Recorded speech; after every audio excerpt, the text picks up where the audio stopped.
So a huge part of whether any project gets to be done is whether it's feasible or not. And so typically you are going to come in after feasibility analysis has been conducted, because frankly, if something's not feasible, you don't get hired as consultants, as implementation consultants. And so this piece, this feasibility of a project piece, is going to be done before you show up. So why am I covering it? Well, here's the deal, guys. I think it's really important you understand what the work that needed to be done before you show up. Because if you understand the work that needed to be done better and why it was done that way, who did it, what they were thinking about whether that your project is feasible, I think it helps you be a better person, a better consultant for your client, because you understand what led to you even being there. And so this is quite there's a lot of pieces to all this, and so I'm going to walk through them at some speed here, just to make sure you understand at a very basic level all the pieces. So the first piece is identifying and selecting projects. A project has to be identified and picked. And so where do projects come from? Well, they come from business units. So business units are all the different parts of a business.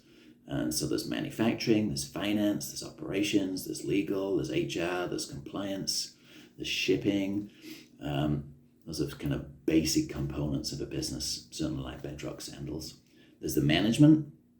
So that's the C-suite. And remember, in a C-suite, those are the C-level executives. So that's the CEO, the chief executive officer, the person, he or she, is responsible for setting the strategic direction of the company.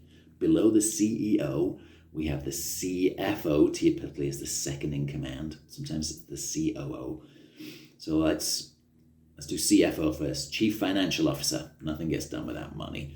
So typically that's why they're second in command.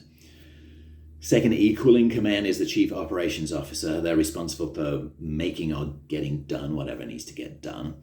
Obviously, it doesn't matter whether you have a company and money. If you don't serve your clients, who cares? And so that's why the COO, Chief Operations Officer, can and often is second in command. So we have the CEO at the top, setting the strategy, leading the company. CFO, Chief Financial Officer, organizing the money, making sure it gets spent properly and accounting for it. The COO, the Chief Operations Officer, responsible for getting whatever the company made and out the door, or services delivered. Then there's typically then there's a CIO, the Chief Information Officer. They're obviously the person in charge of all the IT, all the technology.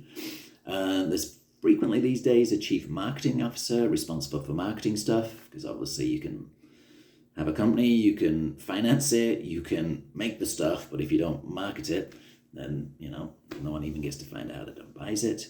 And then there's a Chief Legal Officer, which is called General Counsel. They have their own special name. So those are the C-level. They're called the C-suite, S-U-I-T-E, that sort of suite. Those are the management of an organization.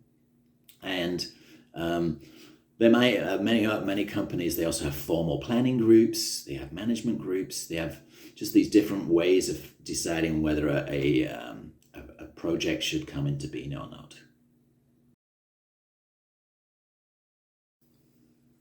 So how do you identify a project? You can have these top management, the C-suite. You can have a steering committee. That's actually quite common at very big organizations. They'll have a steering committee. And as it sounds, it steers the direction of the organization. And it's done by committee. So you can have each kind of a representative, usually a senior representative, from each of the different departments.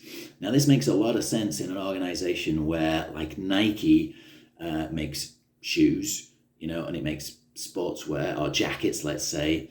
So it could have a shoe department, it could have a jacket department, it could have a, let's say, hat department, could have a professional sports department. But also a place like Nike is going to have, Americas, it's going to have Europe, it's going to have Africa, it's going to have Australasia, so that's Australia and often Southeast Asia.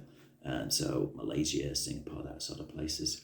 Then there's the China. I know Nike has a China operation. So you might have people from each different region on this steering committee. So, you know, someone in China doesn't just get to decide what gets done. We need to consider the whole global market. Projects get decided by user departments. So here we are in finance. We need a particular, you know, financial piece of software to get things done. And frequently, actually, the information systems department, the CIO and his or her team, they obviously interact with almost everyone at the organization. And typically the first port of call, if any department needs a system, they talk to the information systems department, the IT department, to get it done. So frequently the technology department will be the one that actually picks a project.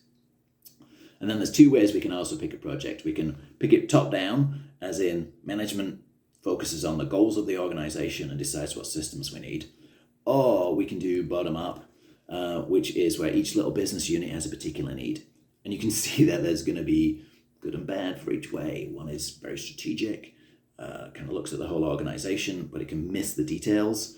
The bottom up approach can hit the details, but completely miss the direction the company's going.